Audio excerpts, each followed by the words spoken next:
right, next technique we have is just a crackdown double leg. So literally all I'm gonna do is set up my shot same way, backhand, back leg, then I'll push and pull into my double leg, but in this finish, I'm gonna go down and snake his knee, and I'm gonna swing my legs away and crack on this knee and spin him into the mat.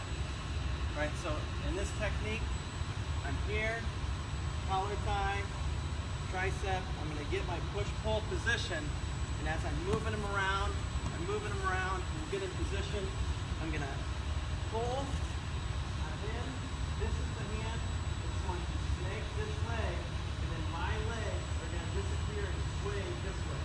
I'm gonna come here, and you're gonna cover the ankle right here. All right, so I'll do it again. I'll get in my double leg position here. My hand's gonna snake his knee, and my feet down here are going to wiper this way. So I snake, kick my feet out, grab his ankle, and cover.